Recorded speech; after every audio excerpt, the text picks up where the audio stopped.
They called her the silent wife. For 18 months of the most brutal divorce New York high society had ever seen, Vivian never spoke a word in her defense. She let him take the house. She let him freeze the accounts. She even let him parade his mistress around Manhattan while the ink was still wet on the separation papers. Preston Calloway thought he had pulled off the perfect crime, shedding his boring wife to marry a supermodel, all while hiding millions in offshore assets. He thought he had won. But he forgot one thing. Silence isn't always surrender. Sometimes it's just the sound of someone loading a gun. And when Vivian finally walked into the Astor Plaza charity ball, she wasn't just wearing a dress to kill. She was wearing the one thing Preston had lied under oath about, the ring. The conference room on the 48th floor of the Skadden, Arps, Slate, Meager and Flom building in Manhattan smelled of stale coffee and aggressive cologne. Outside, the grey sleet of a February Tuesday battered the glass, blurring the skyline. Inside, the atmosphere was even colder. Preston Calloway sat at the head of the mahogany table, checking his Rolex Submariner for the third time in 5 minutes. He smoothed the lapel of his charcoal Tom Ford suit, a nervous tic he had developed recently. He looked across the table at the woman he had spent the last 12 years with. Vivian sat with her hands folded in her lap. She was wearing a beige cardigan that had seen better days and no makeup. Her hair was pulled back in a severe, practical bun. To anyone looking in, she looked defeated, broken, a woman who had aged 10 years in the last 10 months. "Mr. Calloway is a busy man," Preston's lawyer, a pit bull of a man named Richard Gecko, barked. "We've been going back and forth on the Hamptons property for 3 weeks, Mrs. Calloway. The offer is final. You get the lump sum of $500,000 and you vacate the premises by the 1st of the month. Preston keeps the Sag Harbor estate, the apartment on 5th, and the portfolio." Vivian's lawyer, a court-appointed generalist who looked like he'd rather be anywhere else, sighed and looked at her. "Vivian, we could push for discovery. I still think the valuation on his venture capital firm is suspicious. We haven't seen the K-1s for the Cayman accounts." Preston stiffened. His eyes darted to Gecko. This was the danger zone. If she pushed for the Cayman records, the house of cards would collapse. He didn't just have money there. He had debt. Massive toxic debt leveraged against assets he technically didn't own anymore. He needed this divorce finalized today so he could marry Bianca. Bianca's father was the CEO of Rossi Shipping. That marriage was the merger that would save Preston's financial life. But he needed a clean slate to get the Rossi investment. "No," Vivian said softly. It was the first time she had spoken in an hour. Preston leaned forward, a predatory grin twitching at the corner of his mouth. "No?" "No discovery," Vivian repeated, her voice flat, devoid of emotion. She reached into a tote bag, a canvas grocery bag, Preston noted with disdain, and pulled out a cheap ballpoint pen. "I just want it over, Preston. I'm tired." "Vivian, are you sure?" her lawyer whispered urgently. "That is a pittance. You supported him through business school. You worked 2 jobs when Calloway Holdings was in the red." "I said I'm tired," she said, looking Preston dead in the eyes. Her eyes were usually a warm hazel, but today they looked like dull glass. "If I sign today, is it over?" "Truly over." "Immediately," Gecko said, sliding the heavy stack of documents across the table. "Irrevocable. No alimony, no future claims on Calloway Holdings or its subsidiaries." Preston watched her. He felt a surge of adrenaline mixed with contempt. God, she was pathetic. He remembered the woman he had married, sharp, funny, an art historian with a bright future. But he had crushed that out of her, year by year, with gaslighting and neglect. He had convinced her she was lucky to have him. And now, she was letting him walk away with everything. "Give me the pen," she said. The scratching of the pen on the paper was the only sound in the room. Scratch, scratch, scratch. She signed page after page. She waived her right to the 401k. She waived her claim to the jewelry collection, including the engagement ring he had demanded she return last week, claiming it was a family heirloom. It wasn't. He needed to sell it to pay a gambling debt to a man named Sergey in Brighton Beach. When she finished, she stood up. She didn't look at the lawyers. She looked at Preston. "You have everything you wanted, Preston," she said. "It's just business, Viv," he said, shrugging, already mentally texting Bianca the good news. "You were never cut out for this life anyway. You're too soft." "Soft," she echoed. A strange, microscopic smile touched her lips, gone before he could truly register it. "Goodbye, Preston." She walked out of the glass doors and into the elevator. As the doors closed, Preston let out a whoop of joy. "Done! Gecko, you're a genius!" "She's an idiot," Gecko laughed, packing his briefcase. "She could have taken you for half. We got away with murder." Preston pulled out his phone and dialed Bianca. "Baby, pack your bags. We're going to St. Bart's. The witch is gone." Down on the street, Vivian stepped out into the freezing rain. She didn't open an umbrella. She walked 2 blocks to a waiting black sedan with tinted windows. The driver, a large man with a military bearing, opened the door for her.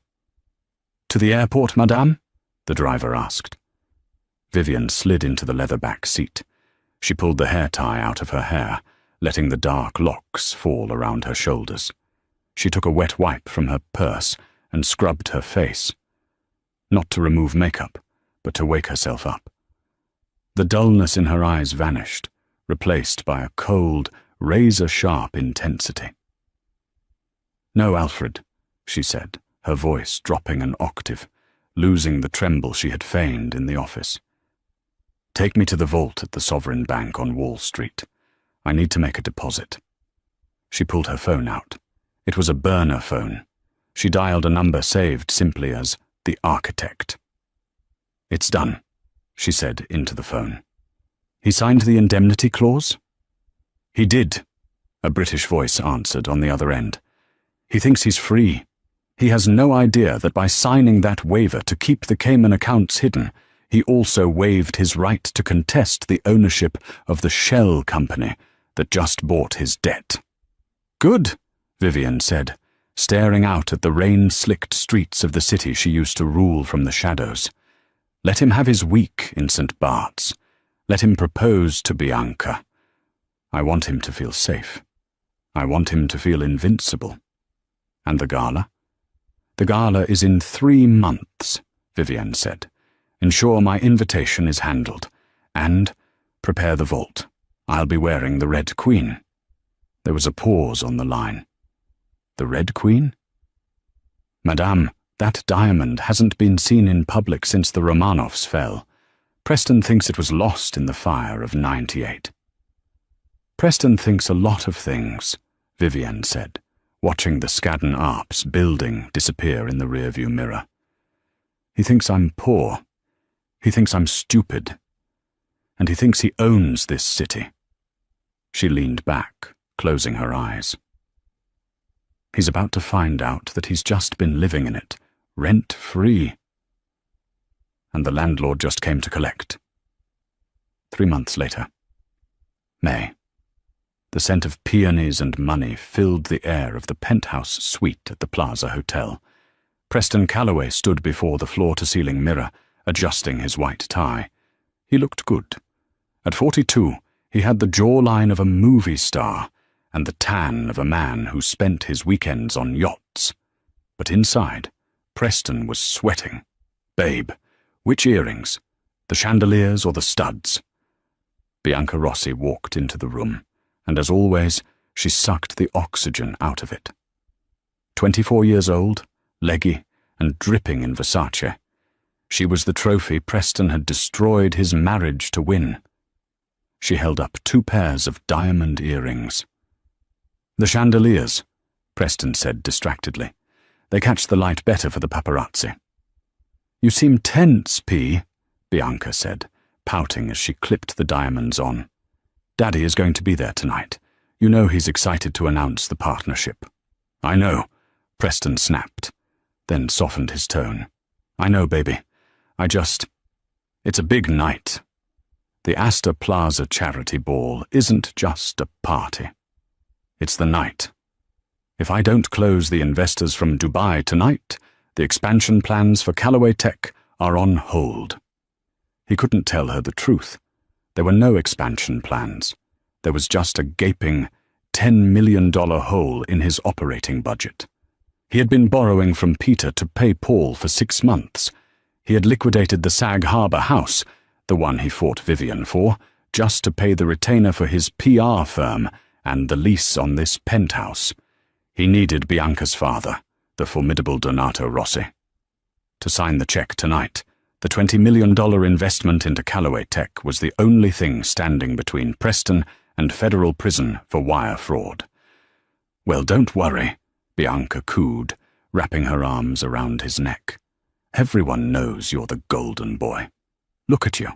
You're free of that boring old nag. You have me, and you're about to be the CEO of the year." She glanced at her left hand. It was bare. "Although," she whispered, tracing his jawline, "I still feel naked without a ring, Preston. You promised." Preston flinched. "I told you, the jeweler in Zurich is custom-cutting the stone. It takes time, Bianca. You don't buy a ring like that off the shelf." That was a lie. He had been blacklisted by Cartier, Tiffany's, and Harry Winston. His credit was shot. He had tried to buy a decent 3-carat solitaire last week, and his Amex Black card was declined. The humiliation burned his gut like acid. He told her it was a security hold, and walked out. "I know," she sighed. "But tonight, there's a rumor, you know." "What rumor?" Preston checked his phone. Another urgent email from his CFO. "Delete." "About the gala," Bianca said, stepping into her heels. "The board of the Astor Foundation has a new chairwoman. No one knows who she is. They say she bought her way onto the board with a $50 million donation. Anonymous. Probably some Saudi princess or a tech widow from Silicon Valley." Preston dismissed. "Who cares? As long as the champagne is cold and your father is happy." "They say she's unveiling a piece of jewelry tonight," Bianca continued, scrolling through page 6 on her phone. "Something legendary. The theme of the gala is hidden treasures. Everyone is trying to guess what it is." Preston put on his jacket. He didn't care about jewelry. He cared about survival. "Let's go," he said. "The limo is downstairs." The Astor Plaza Charity Ball was the apex of New York social life. It was held at the Metropolitan Museum of Art, specifically in the Temple of Dender. The massive sandstone temple was bathed in purple and gold light. The air buzzed with the chatter of senators, celebrities, and hedge fund managers. Preston worked the room like a shark. He shook hands, flashed his $1 million smile, and laughed at jokes that weren't funny. He kept a tight grip on Bianca's waist, using her beauty as a shield. "Preston, my boy." The booming voice belonged to Donato Rossi. The shipping magnate was a short, barrel-chested man with eyes like flint. "Donato," Preston said, shaking the older man's hand firmly. "You look fantastic. And you look like a man who's ready to sign papers." Donato laughed, slapping him on the back.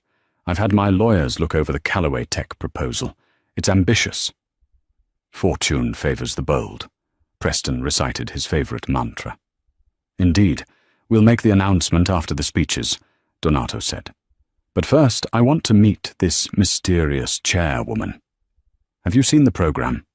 Donato held up the velvet-bound itinerary. 20 course. Welcome address by the chairwoman of the Astor Foundation. 21 trucks, the unveiling of the Star of the South. Star of the South? Preston frowned. The name triggered a distant memory. A headache began to throb behind his eyes. Some diamond, Donato said. Supposedly it hasn't been seen since the 1800s, worth more than this entire building.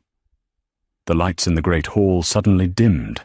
A hush fell over the crowd of 5,000. A spotlight hit the podium in front of the Temple of Denda.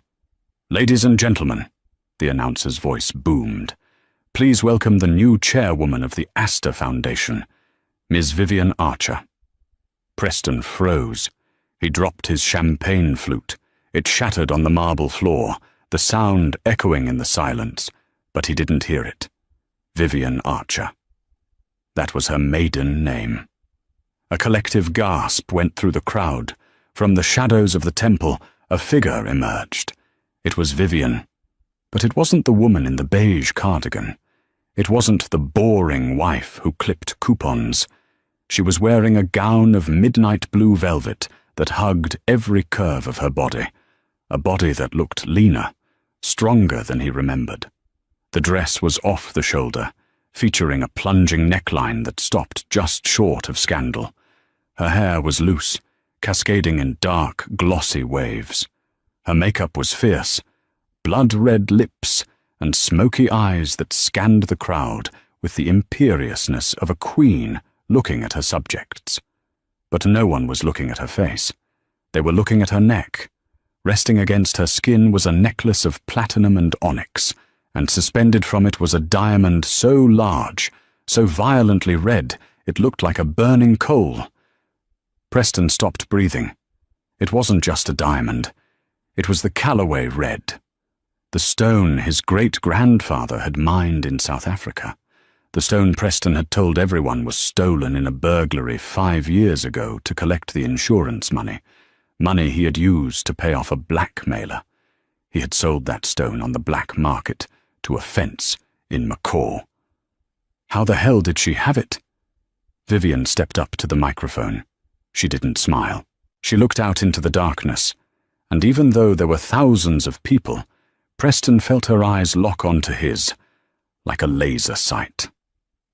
"Good evening," her voice purred through the speakers, rich and confident.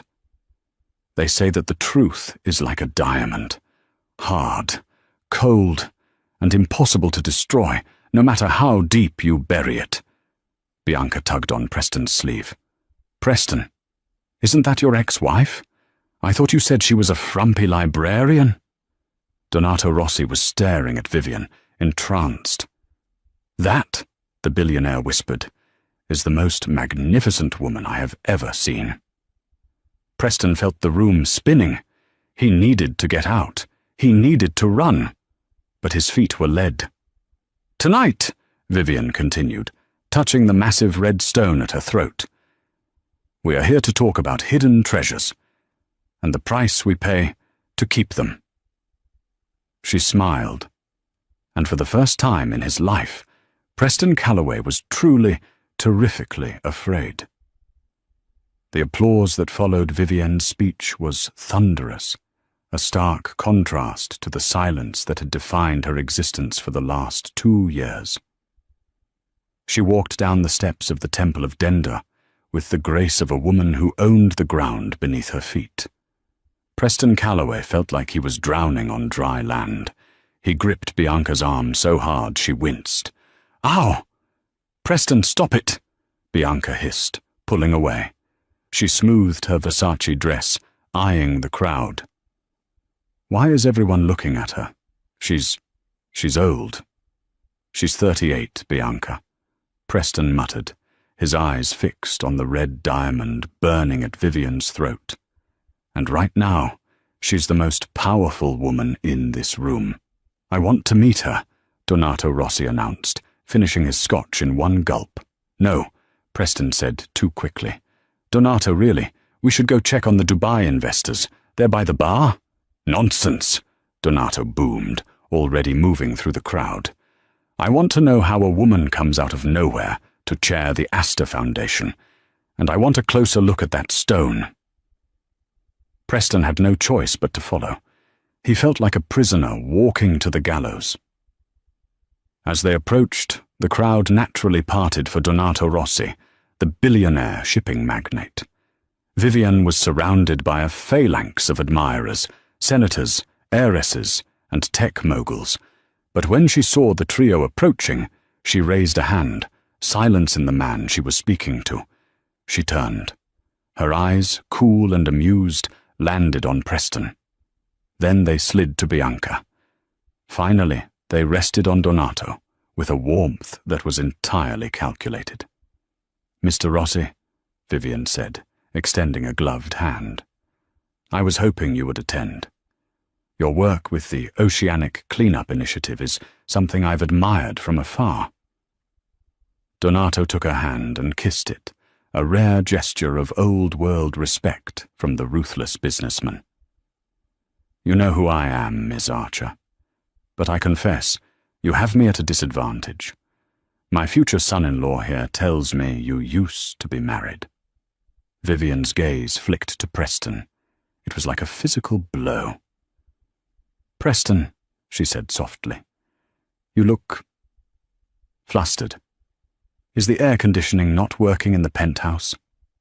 "Vivian," Preston croaked. He cleared his throat, trying to summon the arrogance that usually fueled him. "You look expensive. Who's paying for the dress? The settlement money wasn't that generous." It was a clumsy jab, meant to humiliate her. The circle of socialites around them went quiet. Vivian didn't blink. She laughed, a light, tinkling sound that sounded like champagne bubbles popping. "Oh, Preston, you always did have a terrible head for figures. That's why your company is currently leveraged at 6-1, isn't it?" Preston went pale. That figure, 6-1 leverage, was a secret. It was buried in the books that only he and his CFO saw. "I don't know what you're talking about," Preston snapped. "Introduce me to your benefactor." "Who bought you the necklace?" Bianca chimed in, sensing an opening. "Yes, it's a bit gaudy, isn't it? Red diamonds are so theatrical." Vivian turned her full attention to the young model. She didn't look angry. She looked pitying. "You must be Bianca," Vivian said. "Preston has excellent taste in aesthetics, if not in longevity. And as for the necklace," she reached up and touched the cold stone. "No man bought this for me. I bought it myself." "Impossible," Preston blurted out. "That stone is the Callaway Red. It was stolen 5 years ago from my safe. It's a police matter." He had said it loud enough for the people around them to hear. He thought he had her. He thought he could accuse her of possessing stolen property. Vivian stepped closer to him.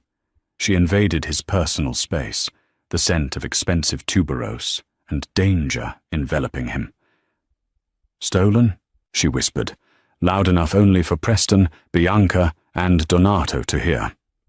"That's funny, because I have the receipt from a private auction in Macau.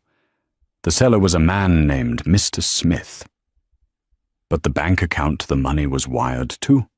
It belongs to a shell company called Apex Holdings. Does that sound familiar, Preston?" Preston stopped breathing. Apex Holdings.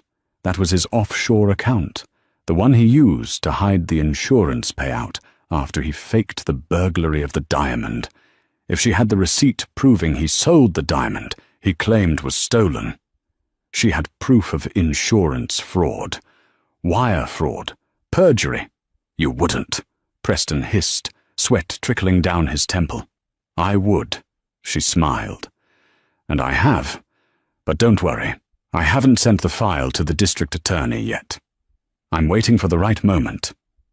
She turned back to Donato, who was watching the exchange with narrowed, calculating eyes. He sensed the weakness in Preston. He smelled the blood in the water.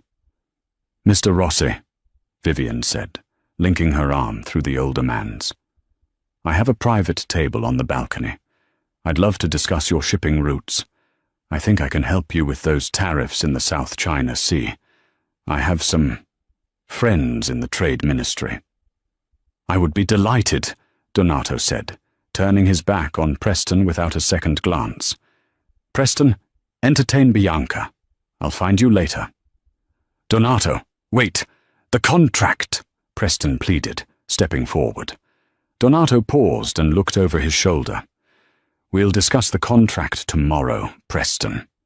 I prefer to do business with men who don't sweat through their tuxedos."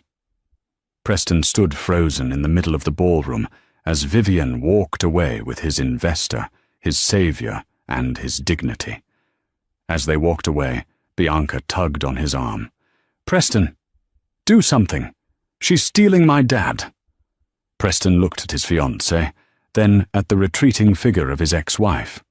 The silent wife had just nuked his life in 3 minutes without raising her voice. "She's not stealing him, Bianca," Preston whispered, terror gripping his heart. "She's hunting. 18 months earlier. The concept of revenge is often misunderstood. People think it's a crime of passion, a scream in the night, a slashed tire. But Vivian knew the truth. True revenge is an engineering project. It requires blueprints, permits, and a solid foundation. It had started on a Tuesday, 3 months before she asked for the divorce. Vivian had been cleaning Preston's home office. He never let the maids in there. He said he had sensitive client files. But he was sloppy. Arrogance always makes men sloppy.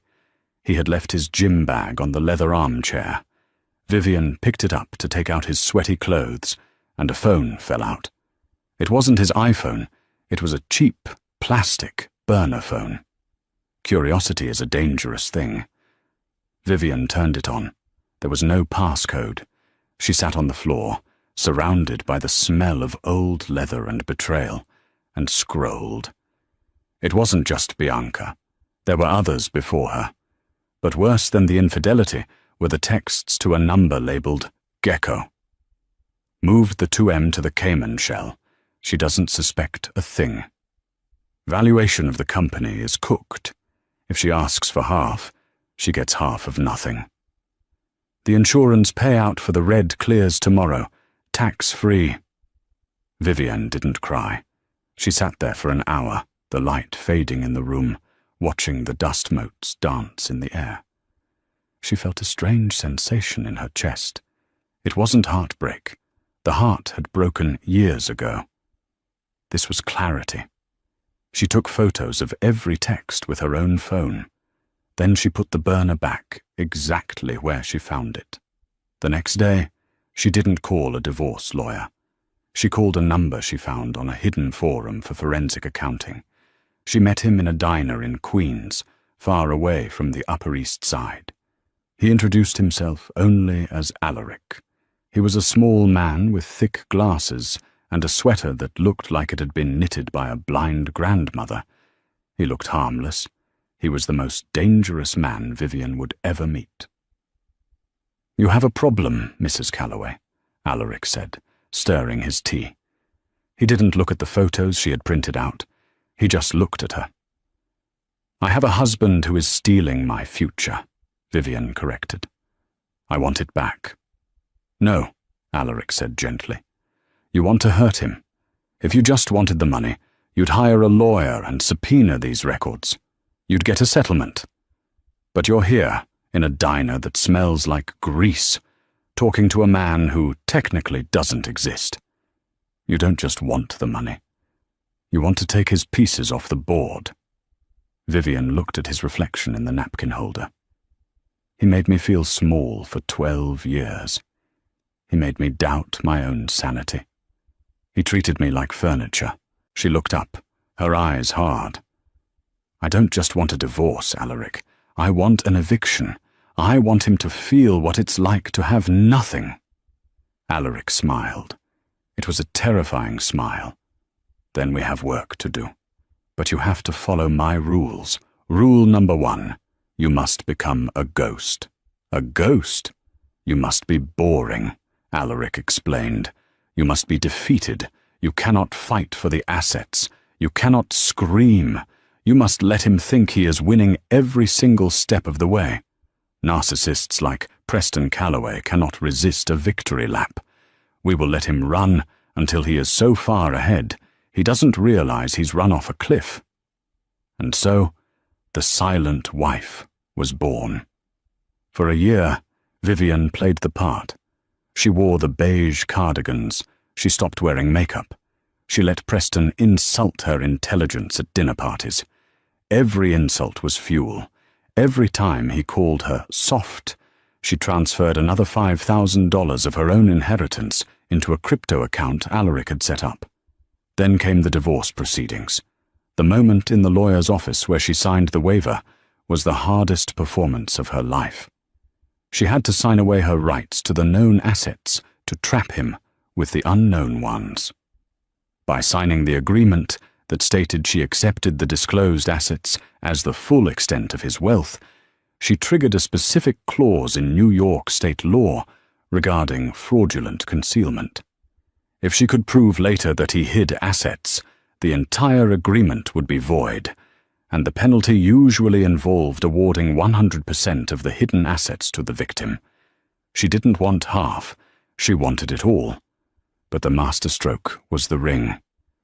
2 weeks after the divorce was finalized, Alaric called her.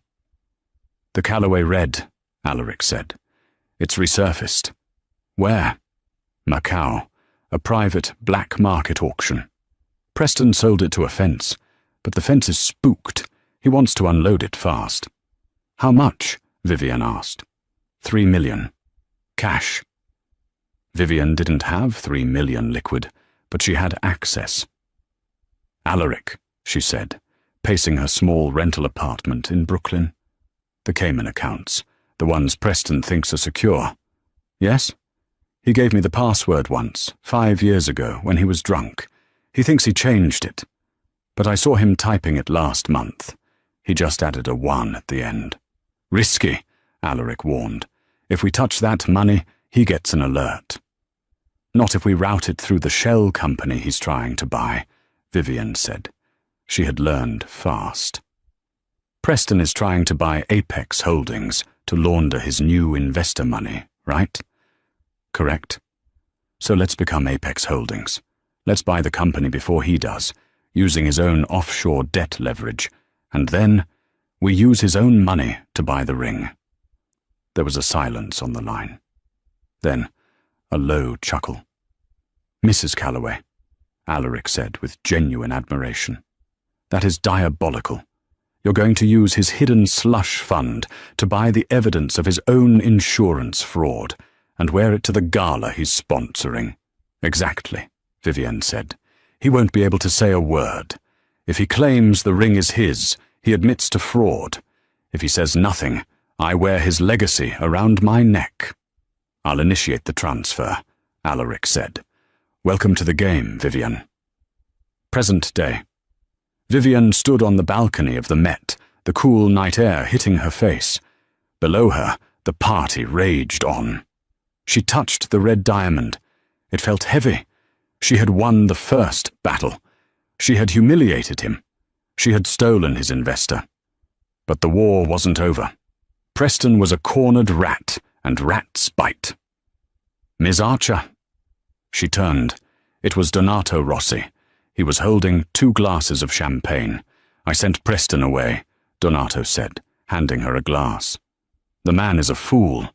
He spent 20 minutes trying to explain why his company's burn rate is so high. I stopped listening after 5. "He's desperate," Vivian said, sipping the wine. "Desperation is a cologne that doesn't mask well." "Indeed."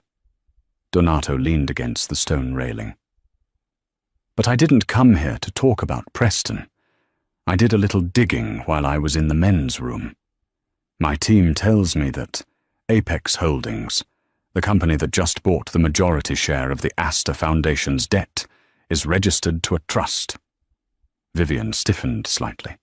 Donato was smarter than Preston. Much smarter.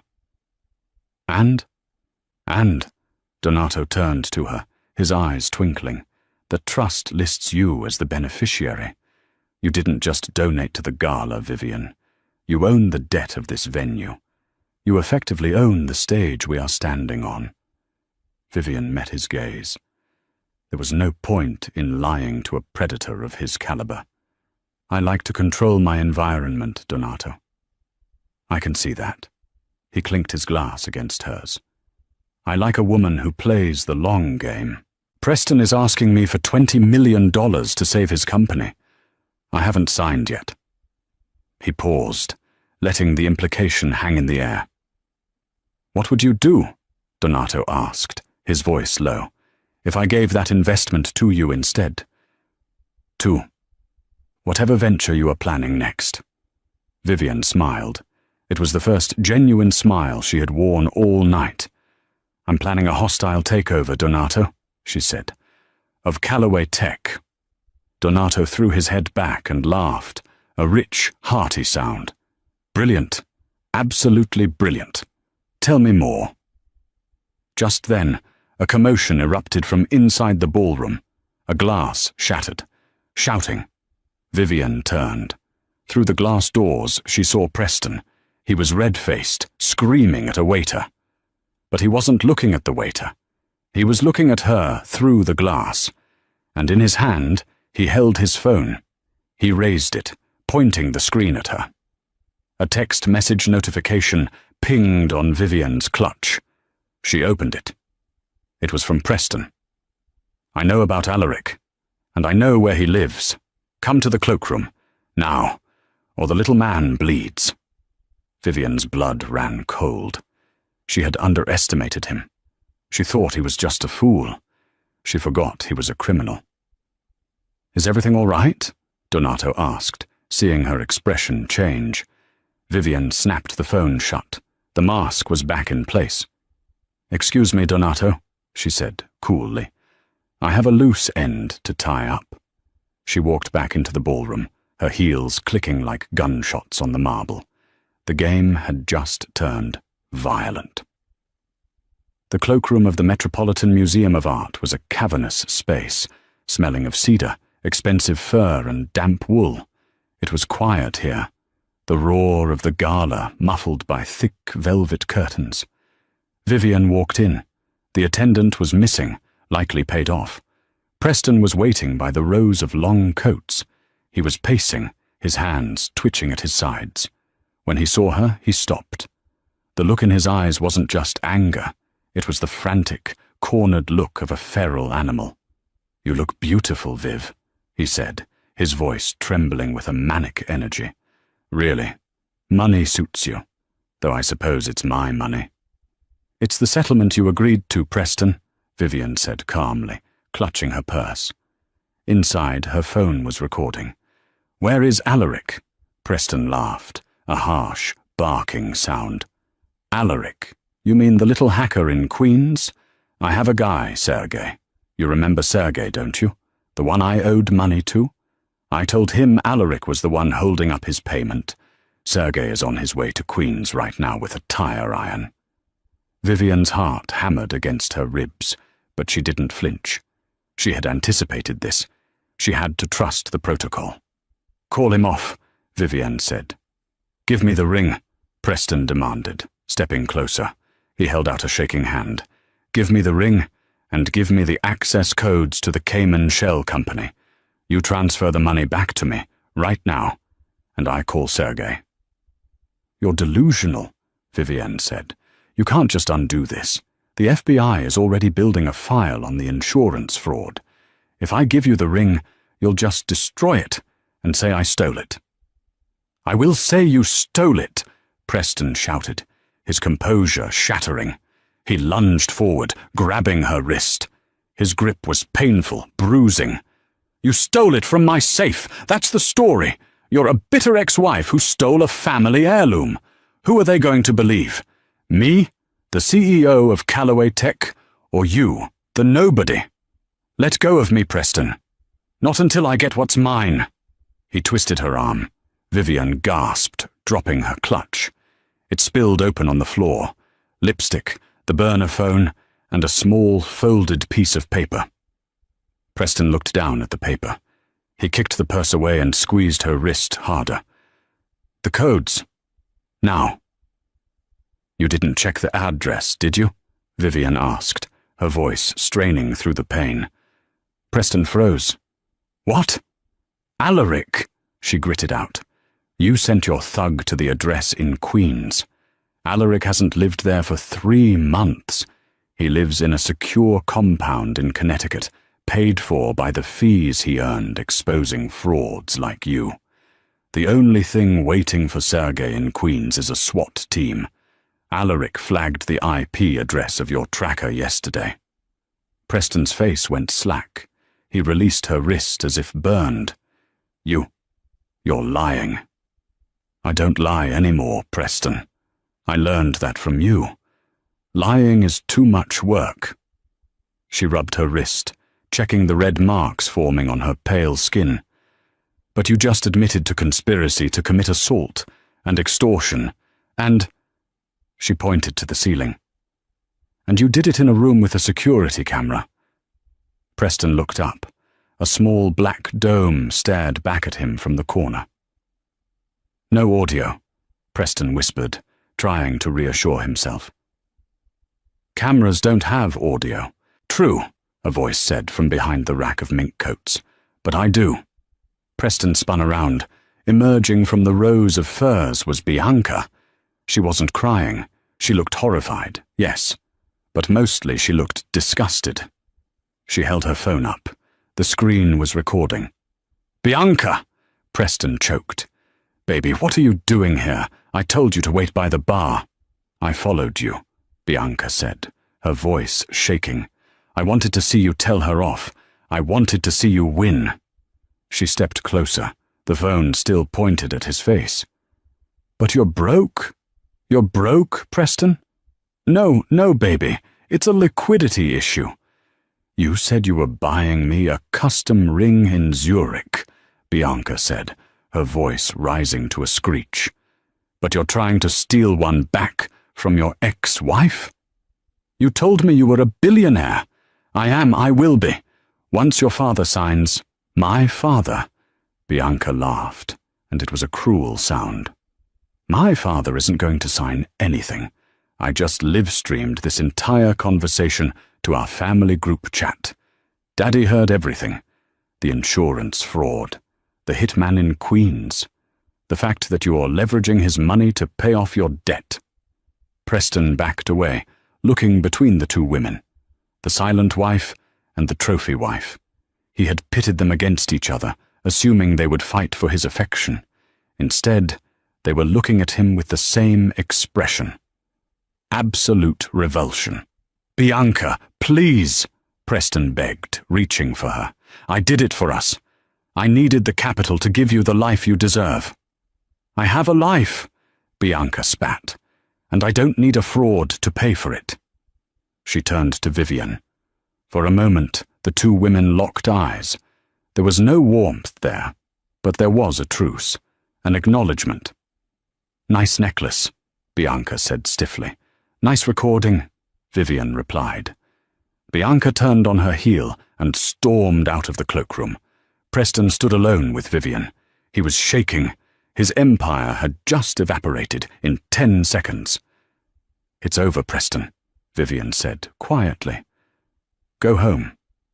Preston looked at her, his eyes hollow. Then a dark, dangerous resolve settled over his face. He smoothed his suit jacket. He fixed his tie. No, he whispered. It's not over. Donato hasn't seen the video yet. He's old school. He doesn't check group chats.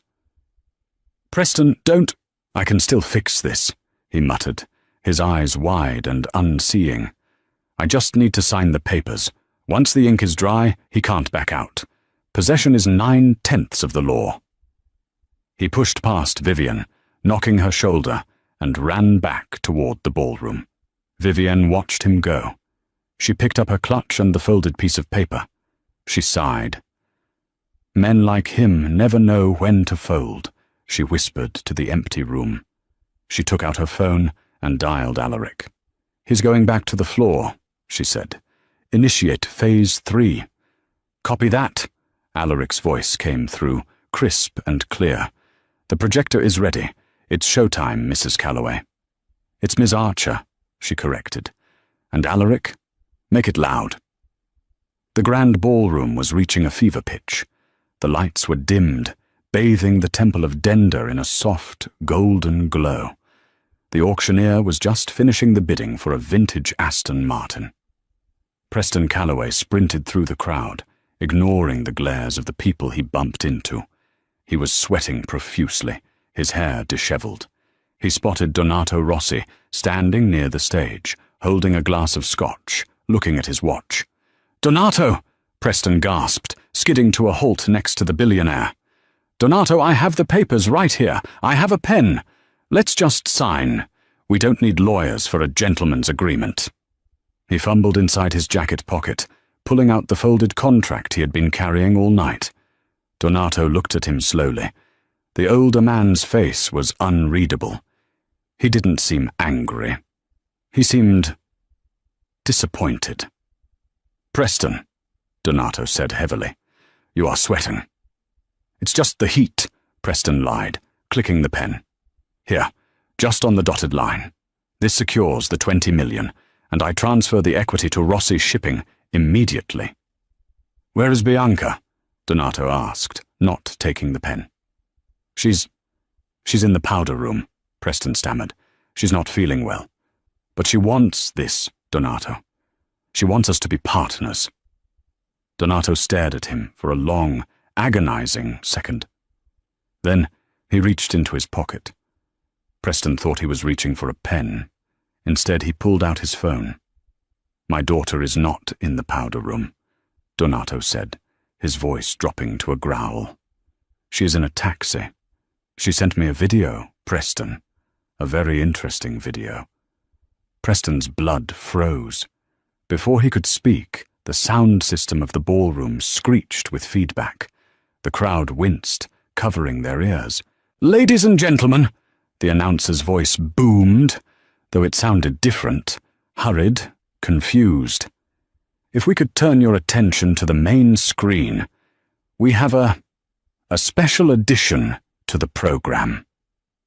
The massive screen behind the Temple of Dender, which had been displaying images of charity work in Africa, flickered. It went black. Then a document appeared. It was a bank transfer receipt, high resolution. Sender, Apex Holdings, Cayman Islands. Recipient, Preston Calloway. Amount, $200,000 memo. Insurance settlement. Red Queen. Claim. A murmur rippled through the crowd. People were squinting, confused. Then the image changed. It was a photo of a police report filed by Preston Calloway, claiming the Red Queen diamond had been stolen in a burglary, dated 5 years ago. The image changed again. A new receipt, dated 3 months ago. Seller, Mr. Smith, Macau. Buyer, Apex Holdings. Item, red diamond, 30 carats.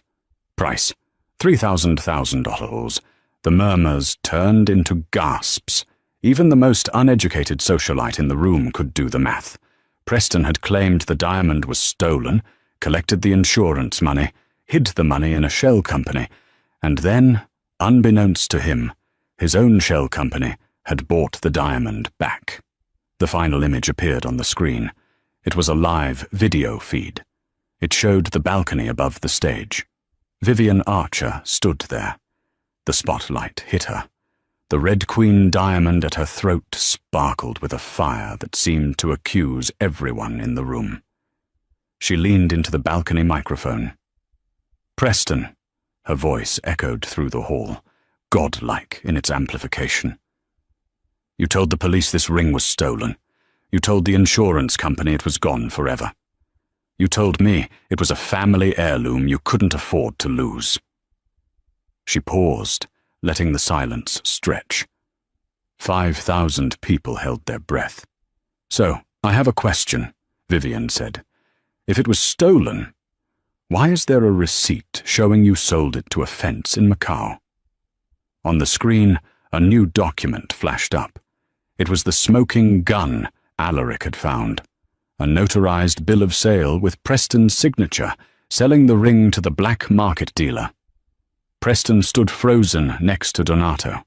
He felt the eyes of the room burning into him. The hedge fund managers, the politicians, the rivals he had sneered at for years. They were all staring. Donato Rossi sighed. He took the contract from Preston's shaking hand.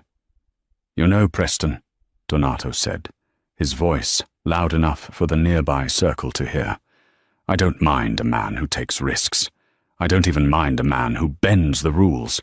But I cannot abide a man who gets caught." Donato tore the contract in half, then in half again. He let the pieces flutter to the floor like confetti. "You are finished," Donato said. "Donato, wait! It's a fabrication! She photoshopped it!" Preston screamed, grabbing Donato's arm. Two large security guards materialized out of the crowd. They weren't museum security. They were Rossi's personal detail. They grabbed Preston by the arms and hauled him back. "Get your hands off me!" Preston shrieked, kicking and flailing. "Do you know who I am? I am Preston Calloway." "Mr. Calloway?" A new group of men entered the circle. These men wore windbreakers with 3 yellow letters on the back, FBI. The lead agent, a weary-looking man named Agent Miller, flashed a badge. "Preston Calloway, I'm arresting you for wire fraud, insurance fraud, and filing a false police report," Miller said, snapping handcuffs onto Preston's wrists. "And thanks to your ex-wife, we also have the audio of you threatening a federal witness 20 minutes ago. That's going to add another 10 years. Preston looked up at the balcony. Vivian was looking down at him. She wasn't smiling. She wasn't gloating. She just looked done. Like a gardener who had finally pulled a stubborn weed. "Vivian!" Preston screamed as the agents dragged him away, his tuxedo jacket tearing at the shoulder. "Vivian, tell them we can make a deal. I'll give you half. I'll give you everything." Vivian reached up and unclasped the Red Queen necklace. She held the heavy, blood-red stone in her hand. She leaned into the mic one last time. "You can't give me everything, Preston," she said, her voice soft, but carrying to the back of the room. "Because you have nothing left." She dropped the necklace. The crowd gasped as the multi-million-dollar diamond plummeted from the balcony. It fell through the air, spinning, catching the light. It landed in Donato Rossi's empty champagne glass, which was sitting on a high-top table with a loud clink. It didn't break. It just sat there, drowned in the dregs of warm alcohol. Vivian turned and walked back into the shadows. On the floor below, the flashbulbs exploded like fireworks. Preston was dragged out the double doors, his screams echoing off the ancient Egyptian stones. The silent wife had spoken, and she hadn't needed to raise her voice to bring the house down. 6 months later. The silence in the Sotheby's auction room on York Avenue was different from the silence Vivian had lived in for 2 years. That silence had been a cage. This silence was electric with anticipation. "Lot 404, the auctioneer announced, his voice clipping the air. "The Red Queen. A 30.2-carat fancy red diamond. Provenance, the Calloway collection." Vivian sat in the back row, dressed in a white power suit that looked sharp enough to cut glass. Next to her sat Alaric, looking less like a hacker and more like a proud uncle in his tailored suit. "The bidding starts at 4 million, the auctioneer intoned. Paddles shot up instantly. The room was a shark tank, and the blood in the water was red diamond dust. 5 million, 6 million, 8 million to the gentleman on the phone. "You could have kept it," Alaric whispered, leaning in. "Technically, since you bought the debt of the shell company that owned it, it was yours. You could have worn it to the grocery store just to spite him." Vivian watched the numbers climb on the digital board. "It's too heavy, Alaric. It carries Preston's greed and 12 years of lies. I don't want that weight around my neck. I want it converted into something useful. Sold! The gavel cracked like a gunshot. For $12.5 million to the buyer from Zurich. Vivian let out a breath she felt she had been holding for a decade. She didn't feel rich. She felt light. That's a lot of scholarships for the Astor Foundation, Alaric noted with a smile. It is, Vivian agreed, standing up. Come on, I have a company to buy. While Vivian stepped out into the crisp autumn sunlight, Preston Calloway sat in a room with no windows. The Metropolitan Correctional Center in Lower Manhattan was a grim reality check. Preston wore an orange jumpsuit that was 2 sizes too big, and his hair, once his vanity, was shorn close to his skull. He sat at a metal table in the common room, staring at the TV mounted in the cage on the wall. The chyron on CNBC read, "Calloway Tech Assets Liquidated." But the main story was an interview with Bianca. She sat on a white couch, looking tearful, but beautifully lit. "So you had no idea about the fraud?" the host asked gently. "None," Bianca sobbed, dabbing her eyes. "I was a victim, just like the investors. Preston manipulated me. He was a monster who used my father's name to build a house of cards." Preston gripped the table until his knuckles turned white. "Liar," he whispered. "You spent the money. You wanted the lifestyle." On the screen, Bianca held up a hardcover book. "Diamond in the Rough, My Escape from the Calloway Fraud. I wrote this to warn other women," Bianca said, her voice strengthening. "And half the proceeds go to charity." Preston screamed, throwing his plastic lunch tray at the screen. It clattered uselessly against the bars. As the guards dragged him back to his cell, the crushing truth hit him harder than any gavel. He wasn't even the villain in the story anymore. He was just a footnote in theirs. "The lobster is excellent," Donato Rossi said, seated at a private table at Le Bernardin. "We aren't here for the lobster, Donato," Vivian said, taking a sip of sparkling water. "No." Donato slid a thick leather folder across the table. "The acquisition is complete. My team bought the scraps of Calloway Tech this morning. The patents, the server farms, the algorithms. We got them for pennies on the dollar. And the rebrand? Ready. We're calling it Phoenix Systems. And as agreed, the majority shareholder is the anonymous trust you set up." Vivian ran her finger over the documents. It was perfect. Preston had built the engine of a Ferrari, but was too busy painting it gold to drive it. Now, she owned the engine. "You realize," Donato mused, "that you just pulled off the most Machiavellian hostile takeover in New York history. You took his company, his reputation, and his freedom. You didn't just beat him. You erased him." "Preston thought power was noise," Vivian said calmly. "He thought it was shouting and showing off. He didn't understand that real power is silent. It's the current that pulls you under before you know you're drowning." Donato raised his glass. To silence. To silence. That evening, Vivienne stood in her living room. The fireplace crackled softly.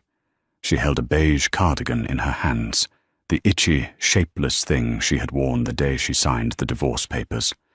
It smelled of old fear and submission. She tossed it into the fire. She watched the wool catch, curling into black ash. The symbol of the silent wife vanished up the chimney in a wisp of smoke. Her phone buzzed. It was Alaric. "Board meeting Monday at 9 a.m. You're sitting at the head of the table. What do you want your title to be?" Vivian typed her reply. "Don't call me chairwoman. Call me the architect." She poured a glass of Pinot Noir and sat in the armchair. For the first time in years, she wasn't plotting. She wasn't calculating. She was just existing, listening to the fire. The silence wasn't heavy anymore. It was a symphony, and she was the conductor. The silent wife was dead. Long live the Queen. And that is how you serve revenge: cold, calculated, and absolutely profitable. Preston thought he could bury Vivian, but he forgot that she was a seed. She turned her silence into a weapon and his own greed into her empire.